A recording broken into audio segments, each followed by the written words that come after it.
Hola queridos amigos, soy Sofía Dorinskaya, presidenta de la Oficina Internacional de Derechos Humanos en el ámbito de la salud mental y directora del Centro de Información Médica Sofía Dorinskaya. Hoy quiero hablar con ustedes sobre la naturaleza de los ataques de pánico, episodios de miedo, esa sensación cuando una persona no puede respirar como si no pudiera tomar aire, episodios de miedo, de muerte. Sensación de latidos cardíacos acelerados repentinos. O cuando duermes por la noche y de repente el estómago se te retuerce de terror y no entiendes por qué y entonces llega ese pánico. Hoy vamos a hablar sobre qué es este estado, de dónde viene, por qué los psiquiatras o psicólogos te recetan ciertas sustancias y en general cómo funciona toda esta máquina. Entonces, primero analicemos qué parte del sistema nervioso funciona cuando una persona experimenta terror, miedo, ansiedad y cosas así. En una persona funciona una parte del sistema nervioso que se llama sistema nervioso simpático. Ese mismo estado del organismo humano, lo repito una vez más, es precisamente el animal el que compone al ser humano que regresa. Si quieren, sí, ese es nuestro organismo. Cuando el organismo está en un estado de ansiedad, miedo, expectativa o peligro, es el sistema nervioso simpático el que está funcionando. Emocionalmente, esto se describe como un estado de lucha o huida. Esa es la amplitud de las emociones, esa es la amplitud, la sensación de una persona, porque una persona no es simplemente un animal. La persona se da cuenta de que está sintiendo cierta ansiedad o miedo, y es precisamente aquí donde actúa el sistema nervioso simpático. ¿Y de dónde viene este estado en general? Ahora les voy a pedir que respondan una pregunta sencilla, especialmente a las personas que experimentan esas olas repentinas de terror, miedo, ataques de palpitaciones y así sucesivamente. ¿Ustedes creen que su vida representa una amenaza para ustedes mismos? Y creo que todas ustedes responderán a esta pregunta. ¿Su vida sí lo es? ¿Ustedes piensan, sienten su vida de esa manera como si fuera una amenaza constante? ¿Siempre están esperando problemas? ¿Siempre están esperando que suban los precios, que a partir del año nuevo suban los servicios públicos? ¿Qué pasará después con el trabajo? ¿Qué pasará después con el salario? ¿Cómo será el futuro de sus hijos? Si surge una situación, deben preocuparse por eso, por la fortaleza de su familia, si todo está bien con su esposo o esposa, etc. Es decir, si analizan su vida, constantemente viven en un estado de terror crónico o miedo o ansiedad, y también se puede describir como que no se sienten seguros. Sienten que la vida es bastante peligrosa, que la vida es bastante impredecible y que no pueden controlar su vida. Y eso significa que fisiológicamente y emocionalmente viven en este estado constante de ansiedad y peligro, y naturalmente su cuerpo también vive en ese estado. Me pueden preguntar, bueno, ¿cómo llegamos ahí y nos quedamos atrapados? El niño nace en algún lugar lleno de alegría. Todo está bien para él, todo es maravilloso. Pero con el paso de la vida, con la acumulación de experiencia, con la acumulación de fracasos, decepciones y traumas, para las mujeres el parto son momentos dolorosos y difíciles. También pueden ser momentos inconscientes, operaciones y así sucesivamente. La persona cae precisamente en este estado del sistema nervioso vegetativo, específicamente en el simpático, donde el organismo ya ve la vida como una amenaza constante. Ya todo lo que rodea a la persona, de una u otra manera, puede asociar ciertas cosas con alguna amenaza, con algún peligro, con la expectativa de algún problema y así sucesivamente. Así la persona cae en esto. Es un rango amplio, puedo decir pelea o huye. Comienza con que la persona puede volverse grosera, agresiva. Puede contestar de forma grosera o insolente ante comentarios insignificantes o pequeños. O sea, esto está dentro de ese rango. Luego baja ya asustado e intimidado, huye y ante cualquier responsabilidad entra en pánico y lo deja todo. O sea, es un rango bastante amplio del estado emocional de una persona. Y esto es exactamente lo que te pasa cuando sientes ansiedad, miedo, terror. Es como una ola repentina que te invade cuando vas con un psiquiatra o un psicoterapeuta. Ahora escucho que ya empiezan a recetar estas sustancias, que te las recetan aterácticos, ansiolíticos o tranquilizantes. Todas esas sustancias tranquilizantes, calmantes, que lo que hacen es bloquear la acción del sistema nervioso simpático. Aquí interviene la adrenalina. Si leen los mecanismos de acción, todas estas sustancias de una u otra manera bloquean los receptores que perciben la adrenalina y sus diferentes componentes. Simplemente pueden ver esto. ¿Qué sucede cuando el sistema nervioso de una persona se bloquea químicamente? Todas estas sustancias, ya lo he dicho muchas veces y probablemente lo repetiré muchas veces más, todas estas sustancias llevan al organismo a un estado de apatía. Es ese estado en el que la persona deja de sentir cualquier cosa, ya no siente nada. Sí, de verdad, ya no siente esos ataques de miedo, ya no siente esos estallidos emocionales. Pero si te preguntas, ¿has cambiado? Hay una sensación de que como si te hubieras vuelto una persona sin emociones, un poco fría, un poco como si no estuvieras aquí, como si no estuvieras en ti misma. Todas estas sustancias, al ir envenenando poco a poco, por así decirlo, agregando un poco de estos venenos neurotrópicos, llevan a la persona a un estado de apatía. Y por debajo de la apatía, naturalmente, viene la muerte. Esta es una estadística abierta. Si leen sobre quienes consumen sustancias psicoactivas, no viven mucho, todos lo saben. Y eso es otro problema más, ¿no? Si es que esto aún no es un problema, ¿qué pasa cuando intentan dejar de consumir estas sustancias? Estos ataques de miedo se vuelven aún más intensos, se hacen más grandes, se vuelven aún más agudos. ¿Por qué? Porque cuando quitas esa barrera química, el organismo sigue estando aquí. Y hablando en términos simples, él dice, Dios mío, yo estaba produciendo esta adrenalina. Ah, resulta que no llegaba. Y mi cuerpo está en estado de peligro y el cuerpo da una dosis así. ¿Qué le pasa? Pues simplemente siento que el corazón se me va a salir por la garganta. Y realmente es un estado horrible. Vuelves a tomar esas sustancias y es ahí donde caes en esa trampa. Es realmente una sensación desagradable. La pregunta es, ¿qué hacer?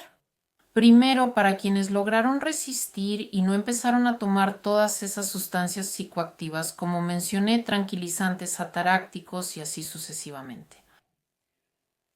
Ahora analicemos la situación de manera analítica. La persona se encuentra, según ella cree, en una situación amenazante. Y aquí debemos descomponer esta situación amenazante en sus componentes. Y los componentes son la parte biológica de la amenaza y la parte emocional, por así decirlo. Entonces, uno de los componentes biológicos de la amenaza es el hambre. Aquí quiero recordarles datos de uno de mis videos donde hablé sobre la predisposición adquirida a los trastornos mentales que fue descrita por el académico Vladimir Nikolayevich Miasishchev.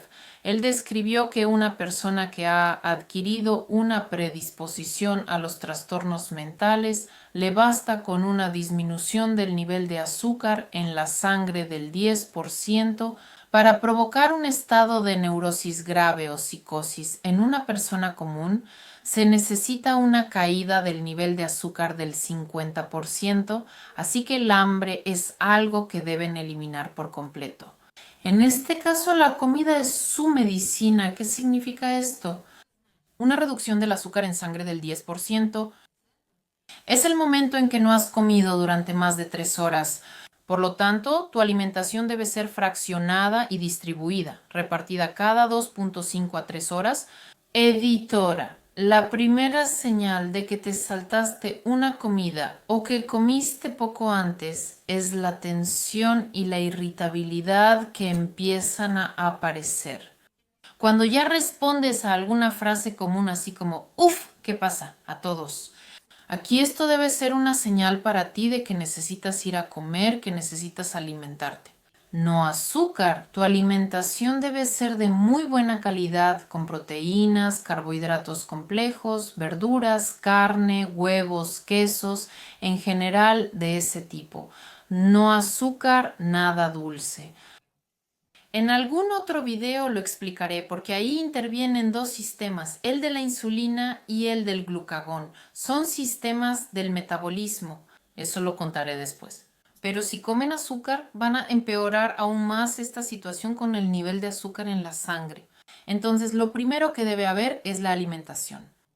Les digo de inmediato que si están siguiendo alguna dieta y, por ejemplo, no comen después de las 6 de la tarde, ese es el camino directo hacia sus ataques de pánico, más aún si ya los tienen. Si por alguna razón se despiertan en la noche y sienten esa oleada de terror, esa opresión en el estómago, ese latido acelerado del corazón, eso significa que ante todo tienen hambre. Deben evaluar esta situación con calma, de manera analítica. Deben levantarse y comer algo. Prepárense algo de comer. No debe estar ni fría ni caliente. Tampoco debe ser muy pesada. No se sirvan un plato de dumplings porque si no, solo estarán digiriendo y no podrán dormir. Quizá 2 huevos cocidos, un pedazo de carne magra de nuevo que no esté fría, ¿sí? O sea, prepárense algún tipo de comida así. ¿Ya comieron? Aquí funcionan muy bien los batidos de proteínas de las tiendas deportivas, de los que ya hablé, y las tabletas, esas Unilever, las de hígado. Aquí ya pueden simplemente elegir. Ahora, gracias a Dios, se puede elegir un suplemento de muy buena calidad de las tiendas deportivas. Entonces, esto es alimentación. Lo siguiente es, sin duda, eliminar la deficiencia de todos los nutrientes que una persona pueda tener. Es decir, esto es incondicional porque las avitaminosis son otro factor que predispone a una persona a trastornos mentales. Sin duda puedo decir que si tienes alguna patología física, por ejemplo, dolor de estómago constante o alguna patología cardíaca o tienes osteocondrosis, es decir, alguna patología física real que constantemente desencadena estos impulsos de ansiedad. Definitivamente debes tratarla, debes ir al médico. Si tienes gastritis, enteritis y así sucesivamente, debes seguir muy estrictamente tus dietas terapéuticas y cuidar lo que comes. Es decir, aquí juega un papel tu médico tratante, quien determina si tienes alguna patología y así sucesivamente. Entonces, repito, debes vigilar tu nivel de azúcar para que no baje más del 10% y eso implica una alimentación adecuada y eliminar deficiencias. Debes tratar todas tus patologías crónicas o agudas. Y lo siguiente es que aquí ya debes involucrar tu mente.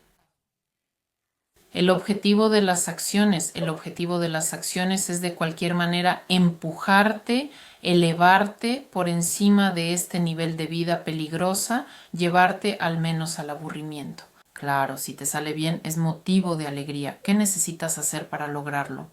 Antes que nada, debes dejar de ver la televisión, de estar en las redes sociales y de leer todas esas noticias políticas aterradoras y, en general, cualquier cosa que te altere. Sobre los pobres gatitos, perritos, no sé, todo eso lo tienes que apagar. Simplemente puedes hacer un experimento. Apaga todo eso por 2 semanas. Simplemente deja de entrar a internet, de prender la televisión, de escuchar la radio. Simplemente deja de hacerlo. ¿Qué es lo que debes hacer? Debes organizar tu rutina de trabajo y descanso para poder descansar bien. Y en tu tiempo libre debes salir a caminar, a pasear tranquilamente. Al bosque si vives cerca del agua, al mar, al río. Debes visitar, especialmente si vives en la ciudad y te cuesta ir al bosque. Visiten museos clásicos sin esas pinturas sociales, ya saben, que empiezan a revolver algo en el alma otra vez. museos, películas tranquilas, escuchen música, pero no de esa que es tun tun, tun tun, tun tun, tun tun. No de 120 latidos por minuto, sino música muy tranquila que arrulla. O sea, simplemente deben usar su inteligencia para organizar su vida de tal manera que eliminen al máximo todos los momentos que les causen tensión, irritación o amenaza. Lo siguiente, por favor, analicen su entorno. Si hay personas con las que no les gusta convivir, no convivan con ellas. Si hay lugares que no les gusta visitar, no vayan a esos lugares. Es decir, simplemente analicen lo que está pasando y en la medida de lo posible, elimínenlo por completo si es necesario. No sé. Algunos compañeros de trabajo no soportan ni escuchar su voz ni ver su apariencia. Les revuelve el estómago.